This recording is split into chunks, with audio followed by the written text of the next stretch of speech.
great set of speakers tonight. First up will be Dr. William Deininger, thank you. And he served as the Ball Aerospace Chief Engineer on the IXPE project. He's worked at Ball for 24 years and has served in several capacities on several different space missions. Currently, he's a technical fellow in the Mission Systems Engineering Division. Prior to Ball, he worked at the Fiat Avio BPD in Italy, at the Jet Propulsion Laboratory in California, and the Argonne National Laboratory. He received his PhD in aerospace engineering from, I'm not even going to try, but it's a University di Pisa in Italy, a Master's of Science in Plasma Physics from the Colorado State University, and a Bachelor of Science in Physics from the State University of New York. He is an author or co-author for over 150 papers covering the subjects related to space systems design. Thank you for joining us tonight. Next up will be Mackenzie Ferry. She served as the Ball Aerospace Program Manager for IXPE. She has worked at Ball Aerospace for 15 years and is currently the Deputy Director for Programs within Ball Aerospace's Civil Space Business Unit. In this role, she engages with both internal and external teams to support the execution of Ball Aerospace programs to ensure the successful completion and delivery of flight hardware.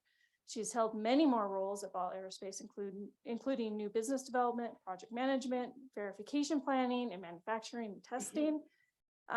She received her Bachelor of Science in Industrial Engineering from Western Michigan University and a Master's of Engineering and Engineering Management from the University of Colorado. That's amazing. You're amazing. Okay, next up will be Darren Osborne, and he is the Flight Director for IXPE. Darren's been with LASP for 22 years. He's served as the flight controller and later a flight director on many exciting missions, including ISAT and Kepler mission. He's also the flight director for the NEO Surveyor mission that's currently in development. As the flight director for IXPE, Darren is responsible for developing the Mission Operations Center, or MOC, and the ground system, interfacing with Ball Aerospace, NASA, and other institutions, and ensuring that the operations team is fully trained and provided with all tools necessary for space flight operations. Darren graduated from the University of Colorado at Boulder and with a Bachelor of Science in Aerospace Engineering in 1999. Next up is Casey Davis. Casey Davis is currently a flight controller and planner for the IXPE project. She initially graduated with a degree in studio art from the University of Connecticut, but then decided to make a 90-degree turn and have a career change and returned to school in 2017 as an undergraduate in astronomy at the University of Colorado here in Boulder. She was accepted into LASP's really amazing program called the Mission Operations Student Command Controller Program in 2018. She served on that as a student, and then after graduating in May of 2020, she started working as a professional flight controller here at LASP. And she started just prior to the IXPE launch and has been working as a professional ever since. So thank you to our panel. And then we will start with Dr. Deininger. I'm so sorry. Okay. Welcome, everyone. Thanks for those introductions. We're going to be talking about the Imaging X-Ray Polarimetry Explorer mission today. I'll provide a quick overview of IXPE and the science of IXPE. Then Mackenzie will get up and talk about the international partnership, our INT, and what happened during launch and commissioning. Then Darren and Casey will get up and talk about where LASP fits in conducting mission operations. And then I'll close with a couple of charts on the initial science results that are pretty exciting. And next one, please. So this is the Imaging Polarimetry Explorer. So what exactly is polarimetry? Well, it's a measurement of polarization of radiation. Electromagnetic radiation has a magnetic field and an electric field that are aligned with each other at 90 degrees. All light has this, the visible light we see with our eyes, and with like the Hubble Space Telescope, the IR light that heat gives off, and we see with James Webb Space Telescope, ultraviolet light, radio waves, and X-rays too. So basically what happens here is if you are looking at a radio wave or an X-ray or an invisible light coming at you, and the randomness of the, say, let's call it the electric field component of the thing, is completely random over the collection of a lot of photons, then you don't have polarized light. If, on the other hand, you take a bunch of measurements and the electric field component has a preferred direction, then the light's polarized. This has lots of capability to help understand the benefits or understand how things work. So in the 1800s, polarization became studied quite heavily. Things called the Stokes parameters, which are critical for IXPE science assessment, were defined by Stokes in the 1850s. There's a whole bunch of cool math that's involved, but at the end of the day, it gives a good description of how things work and how you could derive other characteristics of certain features when you understand the polarization of a light and whether it's elliptical polarized, circular polarized, or linear polarized. Polarization occurs in real life. If you're looking at calm water, you'll go blind if the sun's at the right angle, unless you have polarized sunglasses that will cut that reflection off. Blue sky is scattered light, so that's a polarization format. Rainbows are caused by the same thing, along with halos due to ice crystals in the atmosphere. So there's lots of this that you see in your daily life. Next one, please. So X-ray astrophysics basically started in the 60s. There's some sounding rocket experiments in the late 60s. The photograph on the right there shows a picture of 5 scientists. The gentleman in the middle squatting, that's Dr. Martin Weiskopf. He's the principal investigator for the Imaging X-Ray Polarimetry Explorer mission. So he's been doing this a long time. In 1975, he flew the OSO-8 mission. That had a grating type measurement device on it to look at polarization. They were able to look at the Crab Nebula. Since it had to share that aperture with 7 other instruments, it didn't have much time, so they only looked at a fairly intense source, got a bunch of good measurements of that. Since 1975, he's been looking desperately to get a dedicated mission. Now, why might you need a dedicated mission? Well, first of all, you can't do these measurements from the ground because the X-rays are absorbed by the atmosphere. The second is you need to measure the faint polarized component against a large background of other signals, including other background components. And in order to get an adequate polarized signal, you need to get a large number of photons so you have good statistics. The analysis has shown you need at least about 1 million photons. And unlike visible light, when you take a picture, you snap at the shutter on your phone, you have a picture. That's not how the photons arrive when you're doing photon counting for X-ray physics. They come in kind of like a Geiger counter. You'll get a click, click, click, click, click, click. So you're going to be looking at these targets for days and sometimes weeks. We have one target we look at for 17 straight days. You can't do that without a dedicated mission. So the time on target can be long. IXPE is the dedicated mission that's allowing X-ray polarization to finally be realized and show what it can do. Next, please. So all the photons have an individual polarization. So you're going to count each one of these 1 million photons. And if the electric field vector, say, is random all the way across for 1 million, the profile you get in a plot like this would be flat, would be unpolarized light. But if you add the 1 million photons together and you get a peaked version like this, that means you have a polarized signal. What the scientists in this mission are looking for is a polarized signal like that. The theories that they have looked at show that they expect polarization in some cases. They expect it not to be polarized in other cases. This allows them to probe that, check which theories are correct, check which theories need updates. And in my opinion, they're going to find a lot of the theories are wrong and they get to make new ones, which means new graduate students. Oh, goody for people. Next page, please. So this has been 20 years in the making. In the early 2000s, our Italian partners started working on particle accelerator technology for the CERN particle collider in Europe. They realized that could be adapted for use in space. And Martin teamed with those folks, and in 2008 did a first bid for this kind of mission. They established a relationship as part of the Chandra mission, which is an X-ray telescope, a large X-ray telescope in orbit, where the camera for that was built by Ball, and the telescope itself is by NASA. In 2014, we put this next proposal together for the current IXPE mission. We were awarded a Phase A study in 2016. We got a flight mission award, Phase B is what that's called, in 2017. And then, as everyone knows, COVID hit in 2020.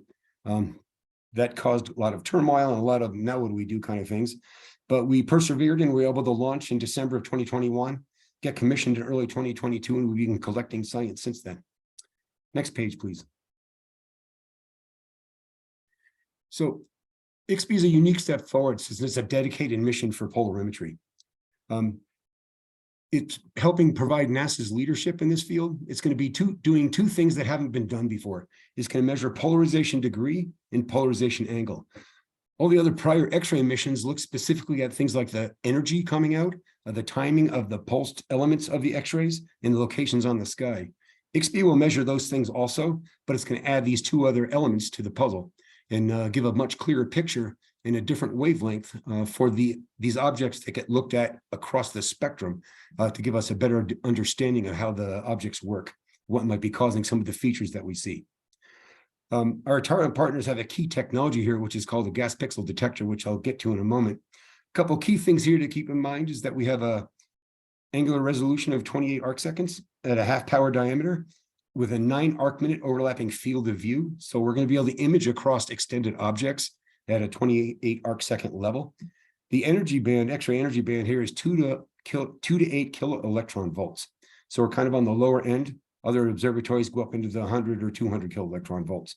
We're going to be looking at the low end of that. Next page, please. Just to give you a sample of what's coming, X-ray emission occurs from energetic processes, which are basically infall of matter to neutron stars and black holes, or emission from very hot regions, or basically emission from shock boundaries and that sort of thing when the energetic particles are moving. They can originate from point sources and extended sources.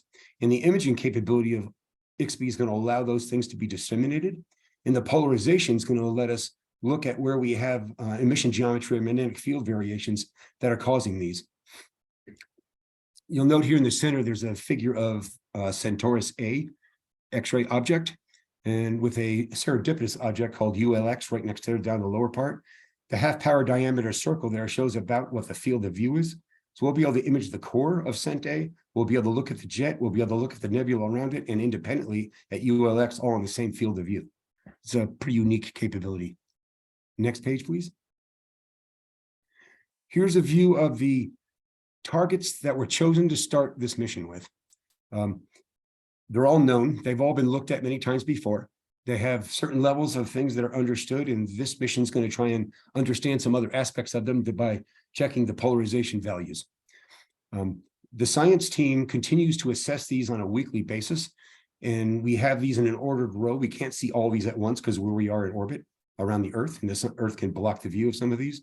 So what happens is we pick out a handful of these and we spend 50 days looking at that group. As we move around, others come into view and others go out of view. In parallel to that, the scientists look for other targets that could be of interest, and then we might point at those instead. So we have the baseline set to start with. There's already been a few modifications because of things that have occurred for interesting targets that were added, and we call those targets of opportunity. Next page, please. So there's two critical technologies for this mission to go forward. The first is the X-ray optics, which were built by Marshall Space Flight Center. Martin Weisskopf is there. If you look here on the right side of this figure, you'll see that these X-rays are made of mirror shells. Now, they're not common optics like you'd think. They're not mirrors in the standpoint of you look at it and you see yourself in the reflection, or you have a optic that focuses down to a narrow point. X-rays don't focus like that because they're high energy. So you need optics that are called grazing incidence optics, where the X-ray just grazes a surface, in this case, a hyperbolic or a tangential surface, and then grazes another surface, and that directs it to the detectors, which are going to be at the focal plane. So there's these 24 mirror shells that collect the photons and point them at the detectors. These are made in a fairly complicated chemical process where we start with an aluminum bar that's precisely machined. It's diamond turned and then it's highly polished to 0.4 nanometer RMS level. That's extremely polished.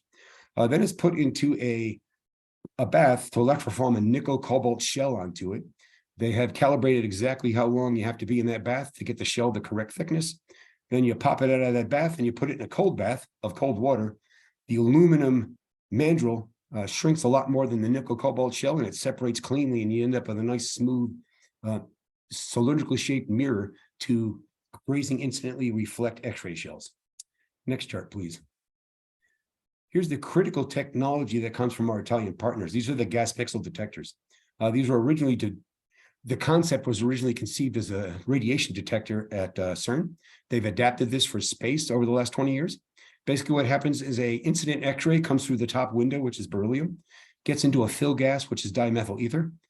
It causes a photoelectron to be released. The initial direction of that photoelectron is the polarization angle of that particular photon.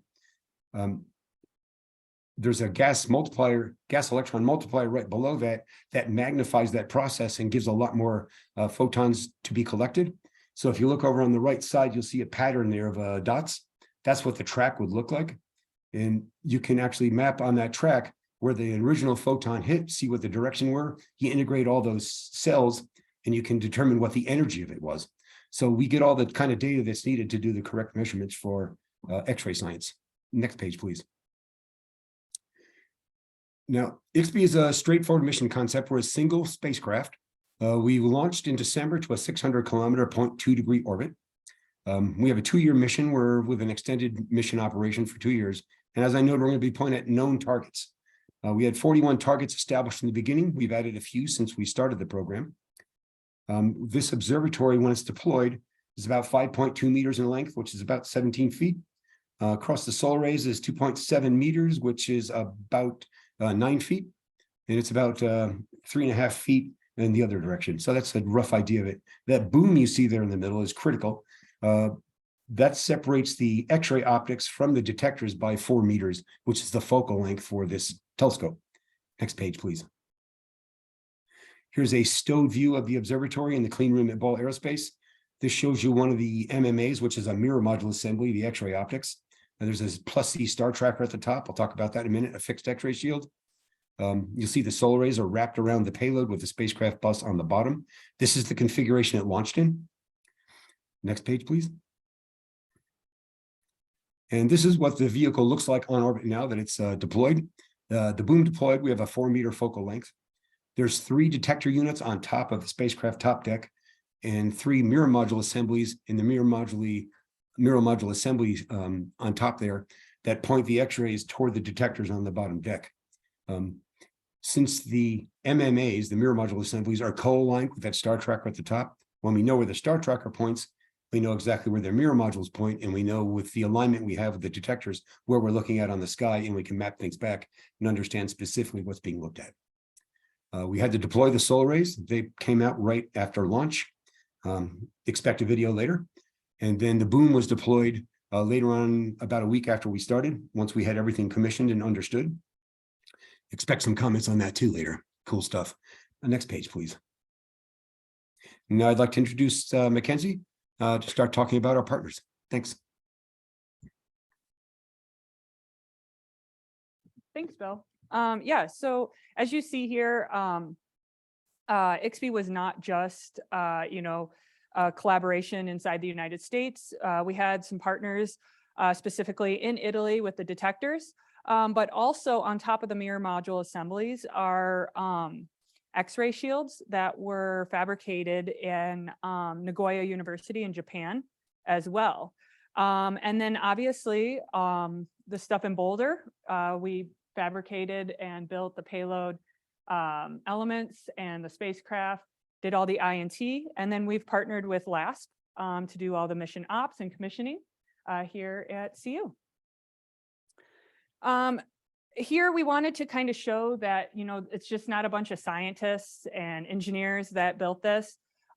This was a massive team from the technicians, the students here at LASP, interns, engineers, just a massive team that went into IXPE from Italy to Japan to United States. So it was just a great team, huge team effort. So these are kind of just everyone that was part of the team.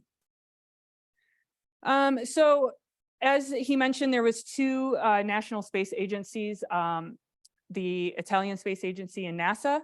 And then there was many parts of that inside of NASA. You had headquarters and Expo, Marshall Space Flight Center. And then also we had other elements for the ground station in Malindi, and then our backup one in Singapore. We also had obviously Ball Aerospace and LASP, and then other universities, as I mentioned, Nagoya. So a lot of people in this program. As we mentioned, we had the international collaboration, and originally the plan was to have Italy come out, put together their instruments, integrate it, and then help us test. But unfortunately, COVID hit, and they were not allowed in the United States. So we had to pivot, and our amazing technicians at Ball were able to integrate and put together the instruments via WebEx with Italy on WebEx, and us in the clean room doing this. So it was an amazing collaboration. Italy was up at all hours of time, all hours of the day. Ball was up early in the morning to deal with the time change. We also did this during test. We had to have them on WebEx during all of our testing of the instruments and thermal vac because they could not come and participate, unfortunately. So there was just a lot of activities with the time zones and the international collaboration that we had to kind of pivot at the last minute because we kept thinking restrictions would get lifted and we'd be all hunky-dory, but that never happened. So we just had to kind of switch at the last minute and get it built. So before COVID, we were able to go out to Italy. Italy was out here all the time. We really put together a great partnership with NASA, Italy, LASP. I will tell you this picture down here of the pastries, that is their coffee break twice a day in Italy. Like, it's amazing. But we did a lot of great work in Italy. They came out here and got to play with the hardware. We got to play with the hardware. So it was a great collaboration, great relationship. And I think that helped when COVID hit and we couldn't have them out here, that we had that good relationship. So in order to understand the boom deployment, we had to do a lot of modeling originally to understand how this thing was going to operate, not only in space, but also how we were going to test it on the ground. So we did a lot of modeling. Here you can see we simulated the boom deployment, and you'll notice it rotates about 3.5 times total in order to get the proper telescopes and mirror module assemblies in alignment with the detector units on the bottom. I'll show you here next is, is the boom here. So we deployed the boom on the ground 5 times at Ball. This is the second deployment, the first with the payload up top. So you can see it rotating and extending. And in order to simulate the 0G, we had to use this massive piece of GSE to offload the payload weight to allow that boom to naturally deploy. So it goes up, like I said, it rotates 3.5 times and then kind of oscillates up top to kind of settle into place.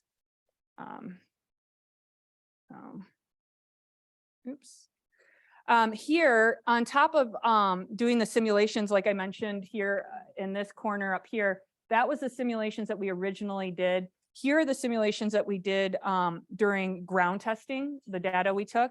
And these were extremely important so that we could understand what was actually happening on orbit and that we knew that it actually deployed and got into the proper place. So you can see the trends and how the oscillation happens. That's how during commissioning of the boom, we understood that, hey, we are in the right place for the boom deployment. Unfortunately, we've yet to figure out how to put a GoPro on a satellite. SpaceX has done it. I don't know how we haven't yet. So yeah, so this is how we were able to determine the boom was fully deployed. During the integration and test phase of the program, there's a lot of fun testing that we get to do at Ball. The first one that we do typically is your EMI, EMC. Make sure that there's nothing interfering with the satellites. We just pump a bunch of noise into the satellite and then understand what it can withstand and what can interfere. Then we do vibration and shock testing. So we shake the crap out of it and see what happens, and hopefully it doesn't fall apart. And then we do thermal vac testing here. We had to do that deployed in our Titan chamber. So that's a picture of it deployed just before we close the chamber. This is a test that simulates the outer space thermal properties, whether it's in the sun or not in the sun, to see how it'll perform and react. And then we do acoustic testing, which is my favorite testing. We get a concert group come out with their speakers, and we just pound it with music. So we get all the speakers around the satellite and just play really loud music, and it's really cool. So we have to clear the facility out. We usually do that late at night or on the weekends. So it's a lot of fun to do. Here is us leaving Boulder early December of 2021, and we arrive into Kennedy. I believe this is one of the older buildings at Kennedy that we got to set up in. And so launch. So as Bill mentioned, we launched in December of 2021. Here's us getting into the encapsulation of the SpaceX satellite or rocket. Also, this is a 2-scale picture of IXPE in the SpaceX rocket. It was kind of originally put together as a joke, and it just kind of grew from there. So yeah, we were a sole ride on the Falcon 9, which was really fun, but we were very tiny inside of it. So as we mentioned, we deployed the boom about a week later. Here is the pictures of us releasing from the SpaceX system. And then you can kind of see the first solar array panels pop out, and then the final solar array pop out. The next one here is actually the video.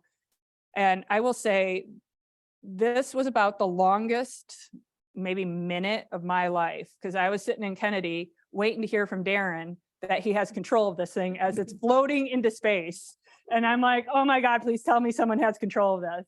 And you see the solar arrays initially pop out there, and then eventually, unfortunately, the video cuts off here, but it does fully deploy, and we got to see it all on the video. So it was really cool, but I will say I was panicking because I was like, oh my God, it's floating into space and no one has control of it. So,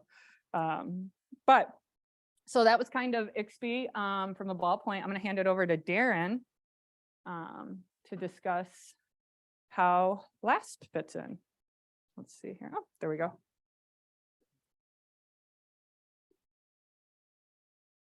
Hi, everyone. Hello. There's a crowd here for those of you that are online. So I'm going to play to the crowd. So the picture that you see here is right around launch. So we had somebody come in and take a picture. It was actually my boss. He was like, hey, do you want a picture? And I handed him my phone. So here you go. It's the best picture we got. So this is the Mission Operations Center. So what do we do as the mission operations folk? So we're in charge of launch commissioning, all the nominal operations, contingency operations, everything that has to do with planning and scheduling, telemetry, data processing, et cetera, et cetera, et cetera. So we're in charge once it launches and once it tips off, we take over and we make sure that the scientists get all the good data that they need to get. Just briefly, here's our facility in a cartoon form. So everything that you see that's kind of in white is what we call the overall mock, and then we have various different rooms that are broken down. So the mission operations room is where that first picture was from. And we've got our computer core where all the blinky lights for all networking equipment and things like that exists. The engineering operations room, which is where Bill Deininger was actually located. For example, and a number of the Ball folk were located back there. And then some other supporting facilities. Here's a cartoon drawing of that mock that I showed at the MOR that I showed at the beginning. So again, we had a number of different people in place. So the people that were really doing the things. So I was sitting here in the flight director chair, sitting, drinking coffee, just hanging out. We had the flight controller and the command controller. The command controllers for us at LASP. So Amy actually mentioned it at the very beginning, the program that we have, and Casey's going to talk about it in just a little bit. But the command controllers are the ones that are actually sending the commands to the spacecraft. They are students here at the University of Colorado. They're the ones that are sending the commands. So pretty unique thing. So the picture on the right is a picture of the EOR, and you can see a number of the Ball folks. Of course, everybody had their masks on because it was still during COVID, towards the tail end of COVID there. So, but the cartoon on the bottom, you can see the layout of the room and where everyone was located, all the different subsystems, thermal, telecom, command and data handling, ADCS, attitude determination control, power, etc. So just briefly, what do we do? So I mentioned that we handle basically everything, but this is the actual cycle that we go through, this cartoon that's on the right here. So we'll start actually at the bottom because everything has to have a good foundation. So we start with the planning process. So we get in the science request from the Science Operations Center. They tell us we want to go and look at the Crab Nebula. We figure out how many contacts we're going to need in order to get that down, when those contacts need to be. We send that request out to our ground stations at Malindi, Kenya, provided by Italy, and Singapore. And we say we need 9 contacts per day to be able to handle all of this data that's going to come down. The contacts that we run are anywhere from 5 per day up to 9. We can go up all the way up to 12 per day in extreme cases. So we put all that together. We get those schedules back from those ground stations. We schedule up all the different downlinks, all of the SAA crossings, the South Atlantic anomaly crossings, where we have to turn down the high voltage and then turn it back up. All of the slews that we need to do to go from one target to the next, et cetera, et cetera. Put all that together, package it up, send it out for everybody on the team, it seems like, to approve it and say, yes, this is good. Then we uplink that. That's what these products are called, the command storage memory, command block memory, any other tables that we need to put on board. We uplink that. And then, of course, IXPE does its thing, magic occurs, and then the data comes back down to us, and we do the data processing on it, the initial data processing for the science, and then all of the housekeeping data, we do the full data processing for it, provide that to the scientists as well as to the engineers to assess the health and safety, and then we start the cycle back over again. This whole cycle, the planning process takes a few days, and we do an uplink once per week, assuming everything is going nominally. And then, of course, we're getting that data down on anywhere between 5 and 9 times per day. Wanted to talk briefly about one of the big operational challenges that we have for this mission. It's called a null. This is where the 2 antennas that are sending the data down that are located on opposite sides of the spacecraft, and I'll show a video in just a moment, where they are not in good view of the ground station. So the data that's coming down all of a sudden sort of drops out, which makes things difficult when you're trying to downlink data for the entire contact. So this graph here is showing what we see when we're in the mock, and we can see a null occur. So you're seeing everything's going along, everything's looking good, and then all of a sudden there's this drop. And when the blue line drops and makes the black line go down, that's what we call a null. So what does that look like? And I've got a movie here.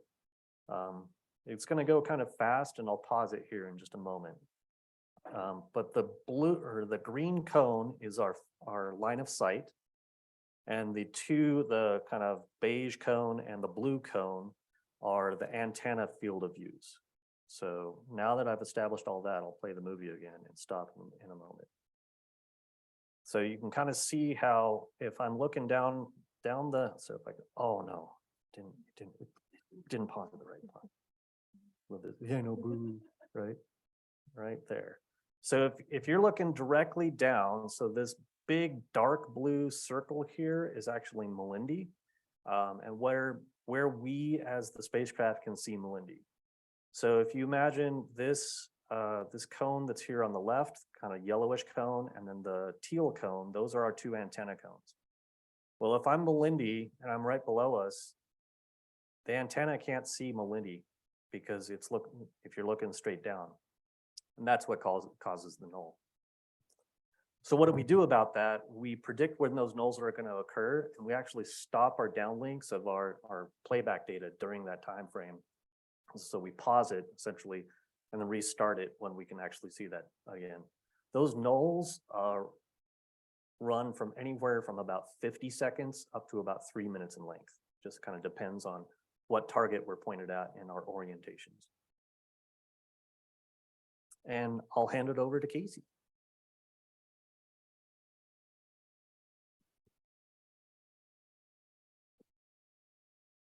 Hello, I'm Casey. I'm going to talk about an integral part of every mission that's going on at LASP. Like, students don't just work for IXPE, they're on all of our missions. We call them command controllers.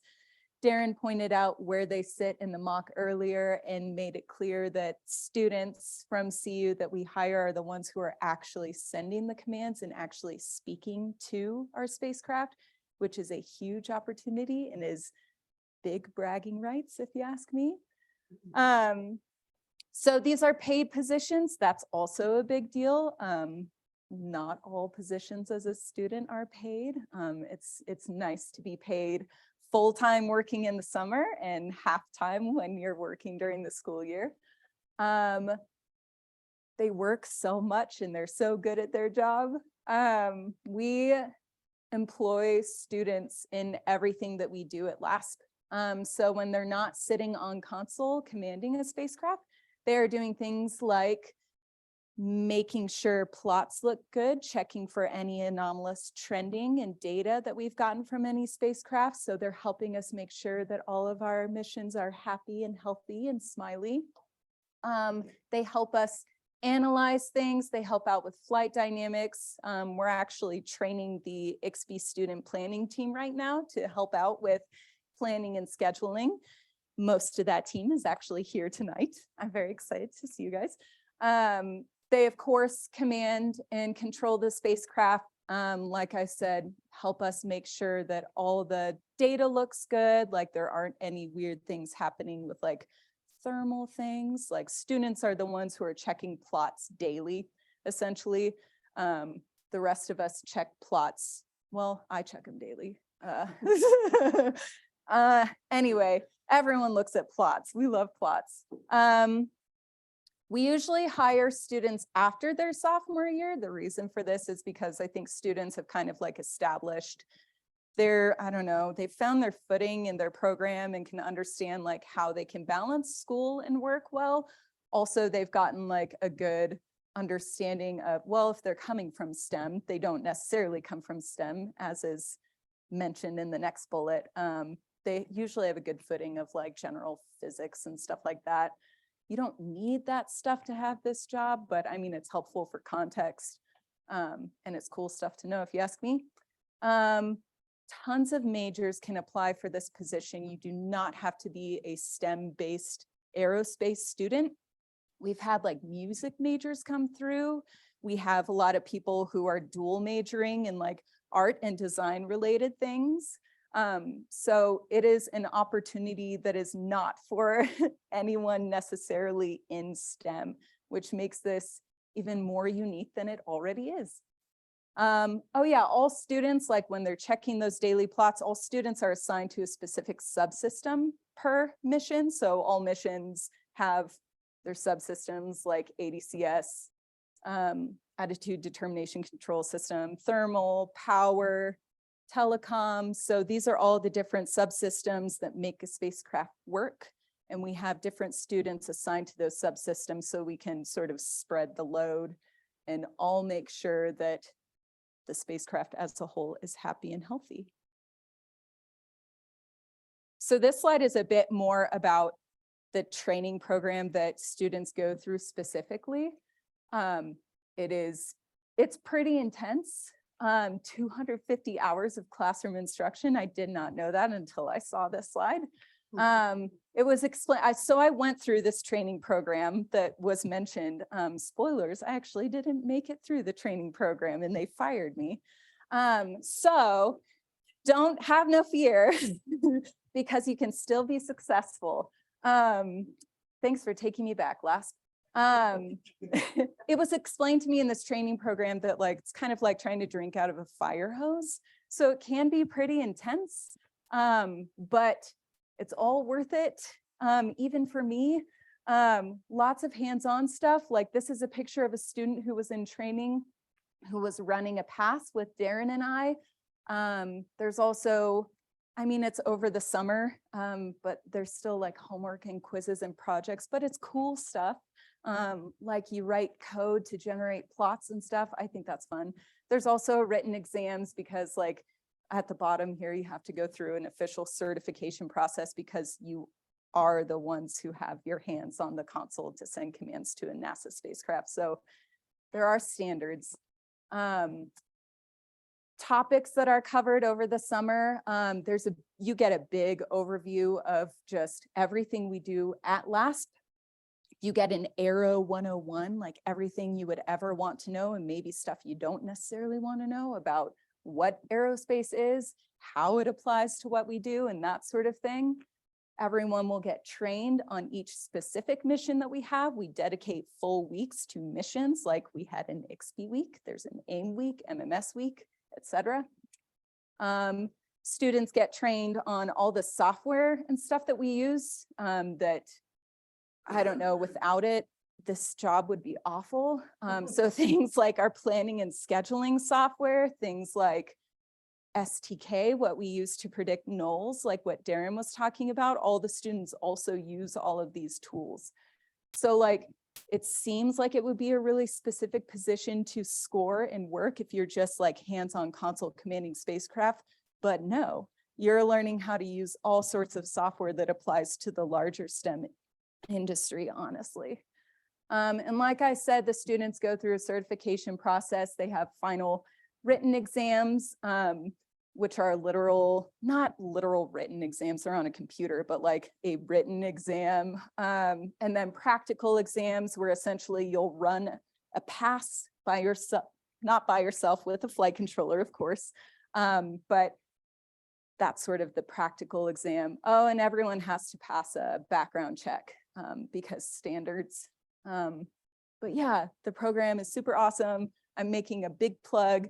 Also online, students who are online apply. I think that the job ad will go out soon, but it's a huge opportunity. And look at how fun. This is our students from, I think not last summer, but summer before, some of which are in this room. But another plug, just like outside of all academic and professional stuff, like I'm still in contact with students that I trained with, like you get to work with such a tight-knit group of people and like also work with some professionals who will like mentor you throughout like the job searching process. Just through, I don't know, I can't say enough good things about this program, which is nice of me because I didn't make it through the program. But with that said, I'll hand it off to Bill. Thanks. Oh, Mike. Thanks, Casey. Appreciate that. Nice job presenting there about the operations and what this great work the students are doing to help make IXPE successful. I'm going to give a quick overview. I see it's already 8:15. I'm going to spend a couple of quick minutes on some science results, just to give you a flavor of what's been going on, and then we can pop the questions and hopefully we'll have some. On this particular picture, this is the first target that was looked at. It's a supernova remnant called Cassiopeia A. The view on the left shows the first few hundred kiloseconds of data collected by IXPE in the magenta color, superimposed on the blue color that comes from the Chandra X-ray Observatory for higher energies. So you can see how they're distributed, the low energy versus the high energy there.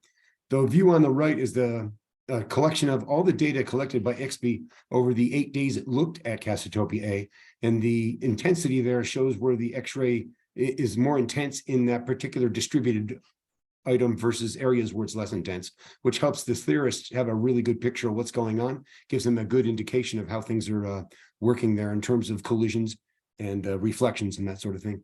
Next page, please. I think we've said most of this. Let's skip this one. Next page, please. This is a chart that shows the specific targets that have been looked at There'll be a test on this later. No, I'm just kidding. One of the things I wanted to point out here particularly is in the fourth column over, GRB 221009A. It's an extremely original name.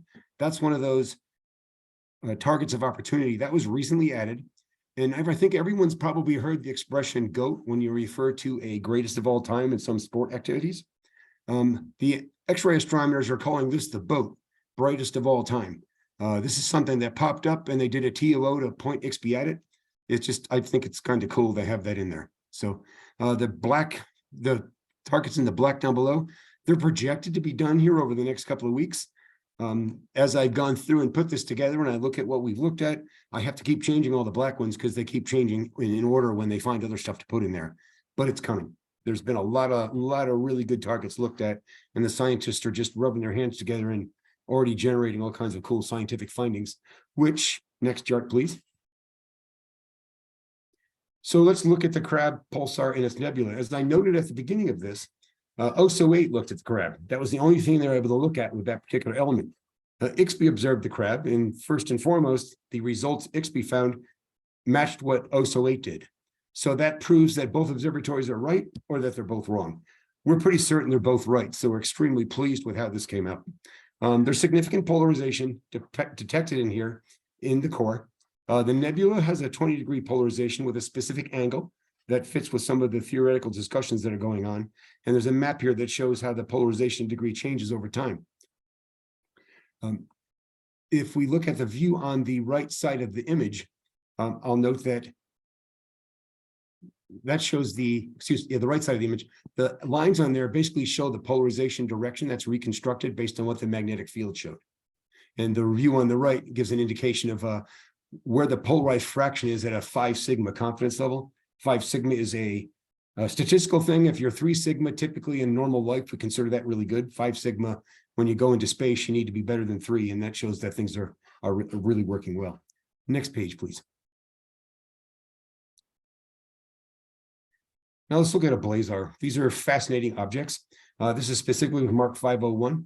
Blazar, active galactic nuclei are basically black holes that are ingesting matter, and they launch collimated powerful jets parallel to the disk of material as the matter gets sucked in. It's relativistic plasma that they're shooting out. They call them blazars when those jets are pointed in our direction. So when we're looking down the jet, that's a blazar. A lot of interesting things have been picked up on this particular target. It's the first time we've ever been able to detect polarization from a blazar. That hasn't been able to be done before. The degree is about a factor 2 higher than in the optical region. Next one, please. This is a radio galaxy. They call it a radio galaxy because it's pretty prominent in its emissions in the radio spectrum. One of the first things it looked at. One of the first charts I showed actually showed this as an example target because this has the core shown. There's a nebula around that, then it also shows the jet.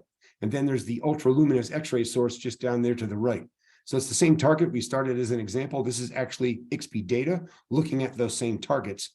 And there's a low polarization degree on this because there was no statistically significant polarization detected in this. It shows that with the low polarization degree, the variability in the core emission, which you can see gets quite intense, and the lack of a variability in a specific alpha line for iron, that looks like the electrons are accelerated in a region of highly disordered magnetic fields. That basically means it's kind of random, which means you're going to get unpolarized signals. Next page, please. Now, my favorite objects are magnetars. Magnetars are super dense neutron stars that operate at extremely high energy and therefore have very strong magnetic fields. For instance, there in the laboratory in Boulder you're sitting in the Earth's magnetic field, which is about 0.5 Gauss or half a Gauss. The surface of these magnetars can be greater than 10 to the 13th Gauss. To put that in context, that's a 1 with at least 13 zeros after it. There's no iron left in your body if you're there. So overall, they found polarization degree of 12% overall. But the real surprising thing here, in the lower energies, 2 to 4 keV, it was 14%. It dropped to 0 in the middle. And then from 5 to 8, it bumped back up to about 47% with a 90-degree rotation in the angle. That was absolutely not foreseen by the scientists. And they were gleeful when they found that, because then they had to figure out what was causing it. And they have a pretty good picture of what's causing that. Quantum electrodynamic vacuum birefringence is one of the things that helps them explain how this works. They had surmised that was the case, and they've actually seen some really solid evidence here about how this is all working. So with that, if we could go to the next chart, please. I'd like to just note that IXPE brought together an international collaboration on a small mission to fly 3 X-ray polarimetry telescopes, providing polarization data and some imaging capability for the first time and for these kinds of objects. We have examined many different types of sources at this point, from neutron stars and stellar mass black holes to superorbital remnants, active galactic nuclei, and my favorite, the magnetars. Science operations are ongoing. They're going really well. The observatory is working really well. And IXPE is conducting world-class science using a small platform. It's going super duper. Next page, please. With that, I'd like to thank the audience very much for your interest in IXPE on behalf of my co-presenters and the IXPE team that put this together and the science team that's getting all the data out. Thank you very much. A round of applause.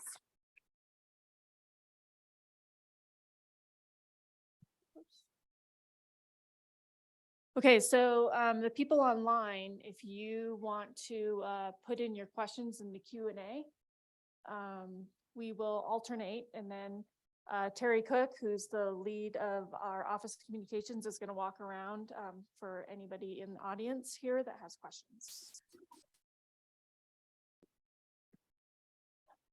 Okay, so there is a question online. Will they study the polarization of the cosmic microwave background to study the physics of the very early universe? That may be a Bill question. Yeah, I was going to say, Bill, I'll hand that one to you. We're looking specifically at designated X-ray targets, and polarization in the cosmic microwave background is actually something that would be done at the microwave range. There was a mission a decade or two ago called the Cosmic Microwave Background Explorer mission that actually mapped that entire microwave variability across the entire celestial sphere. IXPE won't be doing that. I was wondering, you talked about students with the command control position. Around what time would the job application open up for that position for the next one?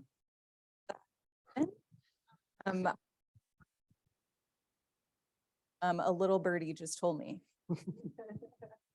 January, keep your eyes peeled.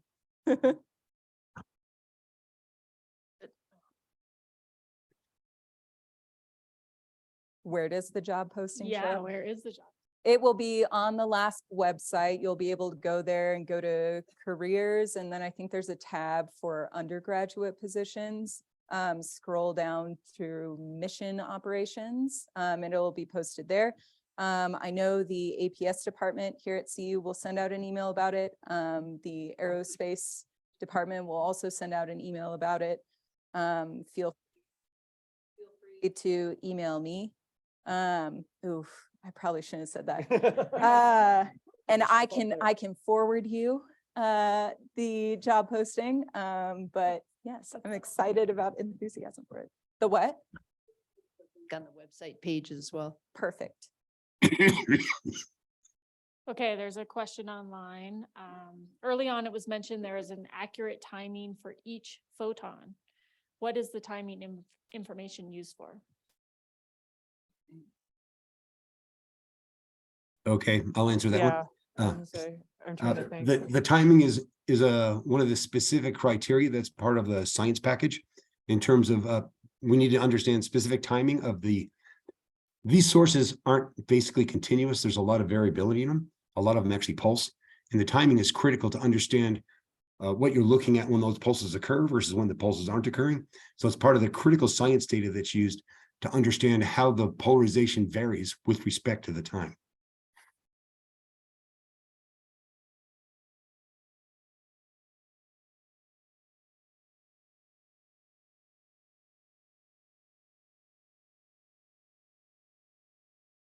Yeah, I had a couple questions.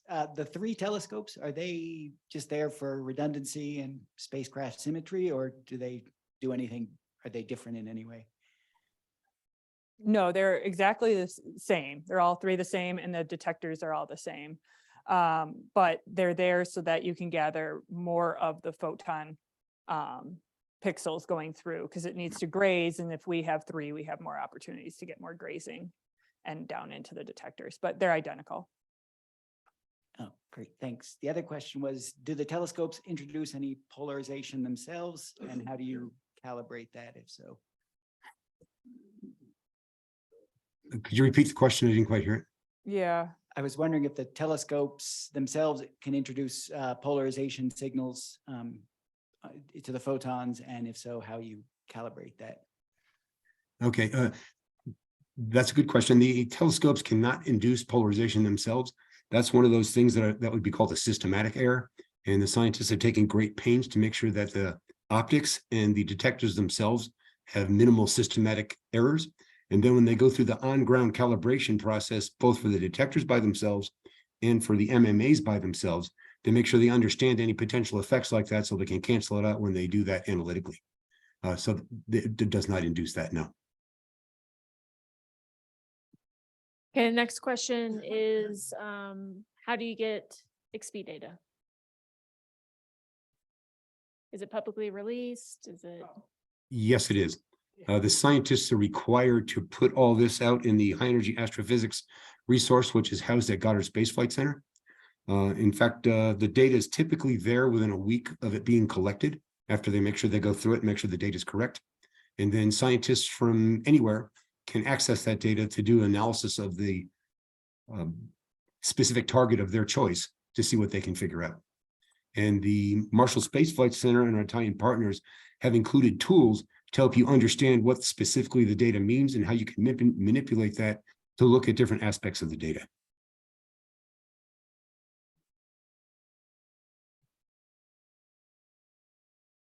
What point does mission ops get involved with the project? Because you have a different organization and you have to figure out how you're going to command and like communicate. And there's different.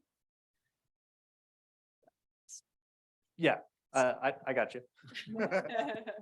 So we are involved a little bit right from the proposal stage. So we are involved with saying, you know, here's how much it's going to cost, here's the schedule, that kind of stuff, and sort of the high level of how we're going to actually develop the whole program from the proposal stage all the way through. So we really ramp up sort of in phase B, you know, and towards the end of phase B. So we're involved with PDR and you know, which is the end of phase B. Then you go into CDR, which is, of course, we continue to ramp up. So we're involved throughout the entire part of the project. And this is actually a really good example of how mission operations and you know, the engineers can work together. Early on in the program, I think it was during phase B, we were trying to decide which command and control software would be used during INT over a ball. And we got to have input as mission operations of saying, you should use ours, which Ball had experience and had been using for years. And so it was better for the project overall for them to use it, and then they could just hand things over to us. And it saved time and money for the entire project. So that's a good example of sort of early on having that mission operations input. Okay, this question is for Mackenzie. From a program management perspective, what lessons were learned from IXPE that you'll carry on to other programs? I would have to say patience and being able to pivot, because one day the program's going great and everything's on schedule, and then COVID hits, or the customer says they're late, or we damage hardware.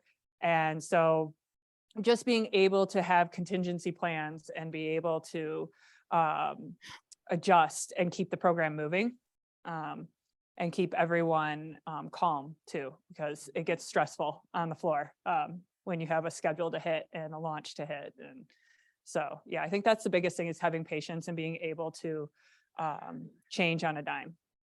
So. I was just wondering, how were the initial targets selected? Was it just they're the brightest, or that they're the most studied already, or was there any, how were they selected? Bill, do you know how Brian and Martin and all those folks, Steve, decided those? They have a science team that consists of quite a large cadre of folks that all have different specialties in the area of astrophysics, specifically in X-ray science, looking at different types of targets, trying to understand what specifically makes each one of those type of target tick. So one of the first criteria was to make sure they selected targets that fill every one of those buckets to make sure they understand across the spectrum of X-ray sources that get targets in all cases. Then they had to make sure that they picked targets that had enough X-ray flux that IXPE could look at them and not have to stare at one target for a year. There's a few targets out there that are super bright and would drown the telescopes out. So we're not looking at those. We do have an attenuator. Inside the detector, there's a filter wheel that has 4 calibration targets in it, an attenuator, a block completely, and then an open. Most of the targets are looked at with the open hole. There's a few that are used for the attenuator target that are a little bit on the bright side. There's others that are even brighter than that we don't look at. So they eliminate things on the outlier that are too dim or too bright, and they make sure they have a cross section of all the various targets that are out there. And as I noted, they look at it week by week, looking at what's been found to decide what they should be looking at, if they stick to the plan or they add something new. What is the, this is an online question. What's the life expectancy of the IXPE mission, and in extended mission, what's the focus? Well, if Martin has his way, it'll never die. So he'll just keep, he'll keep collecting it. It's a 2-year mission, but he wants it to go at least 20 years is the goal. Again, he'll do it till he dies, basically. I mean, he wants this thing to go. But yeah, that's the plan. It really, Bill, do we have a time of decommissioning because they'll want to extend it. It's 2 years and then we start decommissioning, but when we bid it, it's a 2-year mission with in theory a 1-year extension, and then with follow-on renewals for a year and a half each that occur like that. NASA has a process where they have a senior review with missions on orbit, and as long as they're continuing to get good science data that's unique, they continue them every couple of years. When you get to a point where they're starting to repeat a lot of things, then they'll close off the funding for the operations. I would expect IXPE will get a couple of those continuation reviews and probably last, 5 to 8 years. Typically, SMEX missions, this is a small explorer, aren't typically renewed for 15 years. But, we could be surprised. We're collecting a lot of unique information here. yeah, Martin is a strong personality. Let's just put it that way. And having worked at LASP with all of the Ball buses that we've flown practically, it's going to last 25 years because that's just the way it's going to work, because Ball builds buses that don't break. So I was also curious what acoustic testing is for. Is it part of the EMI EMC sweep, or? It's to simulate the loads of vibration during launch. So we want to see how it will react during launch. So that's the main purpose of it. So we do a series of dynamics testing to simulate what it'll see during launch, which is and separation test when it's separated from the SpaceX thing. So we'll do the vibration testing. And there's several different vibration tests that we'll do to simulate things, and then the acoustics, and then we have what's called a shock SEP that we literally hang it, and then we drop the SpaceX hardware onto a foam mattress and see how it reacts. So yeah, it's fun. So this Terrifying, but it's fun. This is the online question. Does IXPE operate 24 hours a day, or is it just limited to when you have targets? And then how many contacts do you have to get down to data? that's your own shift. Yeah, I'll have you know, I got like 10 pages earlier. So this is what we do in mission ops when a mission is on orbit and active. IXPE is always orbiting. Hopefully this is what we want. IXPE is always on and functioning. It knows when to turn on its transmitters to start dumping data, etc. We as flight controllers take shifts as being on call 24/7.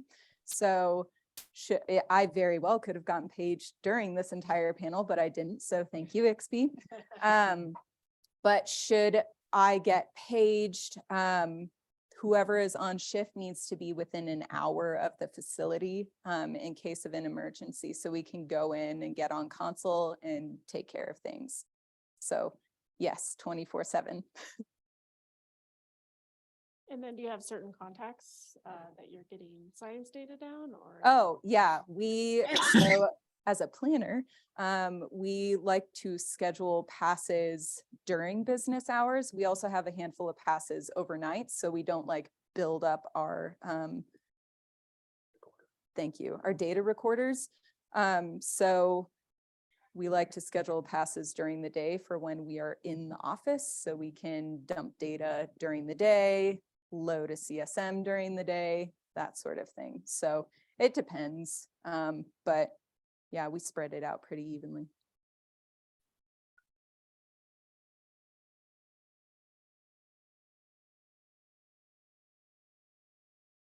So you spoke to some of the target types such as magnetars providing results that were completely unexpected and novel. So I'm just curious, I'm a bit of a black hole fan here. If you've seen anything with solar mass black holes that either completely aligned with our expectations or is generating some new papers right now, since I noticed we didn't really cover any of those in the presentation.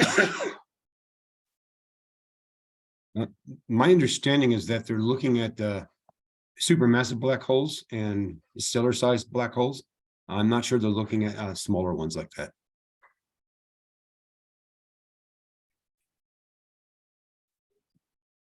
I will say, Mike, you might know, I see Mike back there. I do know that the Astro Decadal came out a couple months ago, and there are lots of interest in X-ray imagery.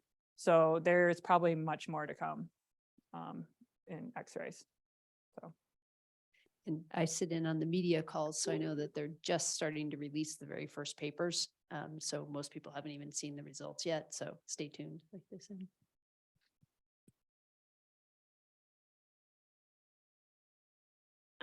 Question from online. Are there any astronomical objects or near Earth effects that alter the polarization?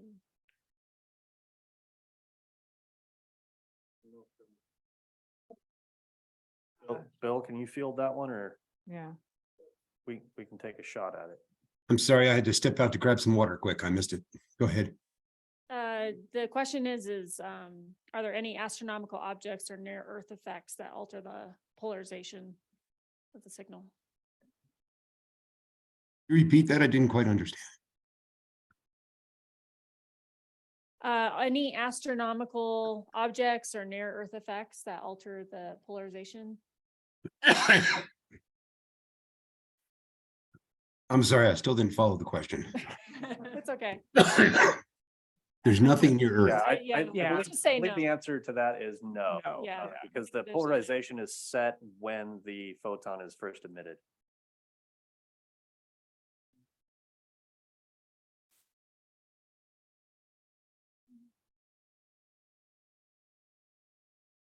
Have you seen any notable variation in the data from the 3 individual telescopes, or do you automatically combine and overlay that data?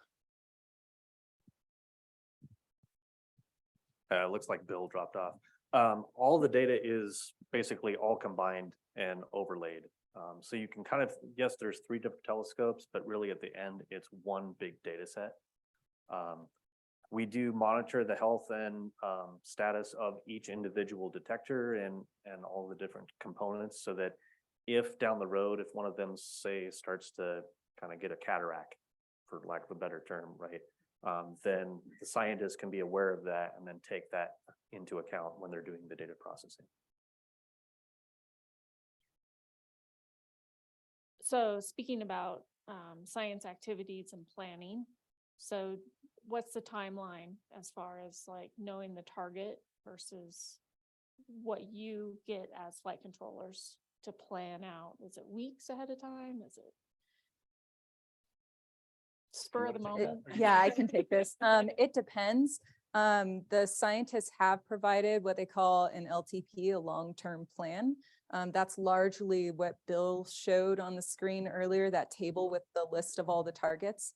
But as was also mentioned a handful of times, we have these things called TOOs, targets of opportunity, like the GRB, the boat, as astronomers say, like Bill said. That was a target of opportunity. So all of this stuff is laid out way far in advance, like months and months in advance. So we know what to expect and where we're going to point. But the scientists can take input from the larger community who's saying, hey, the biggest and brightest gamma ray burst we've ever seen in the history of ever just happened. Can we go look at it?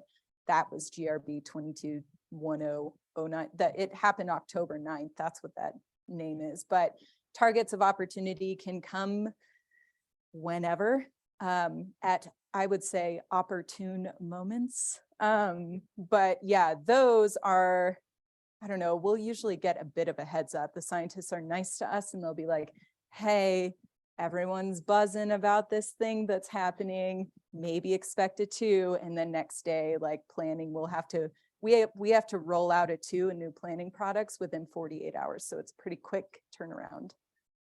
But yeah, it depends.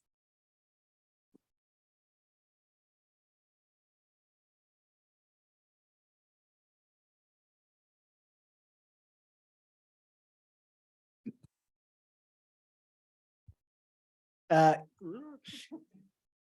IXPE possibly at some point look at any solar system objects, planets, the moon, the sun? I don't think the latter, probably not, but the moon. We actually have a constraint that we can't look at the sun. Right. So, so can we look at, yes, we could, but they don't emit, I don't believe, Bill can correct me, but I don't believe that they emit enough of an X-ray source. And this mission is really more interested in sort of in the galactic and the sort of the universe level. So. The focal length is set up to look at things that are light years away, not measured in astronomical units.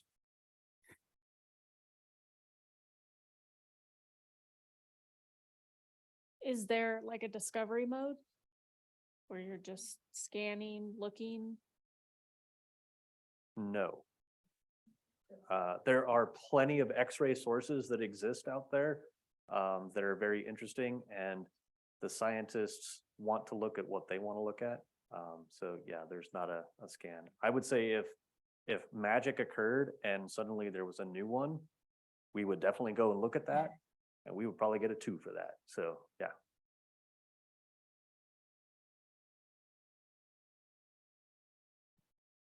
Any other questions? Okay, I think that's wrapped up. Everybody, let's give our panel a round of applause.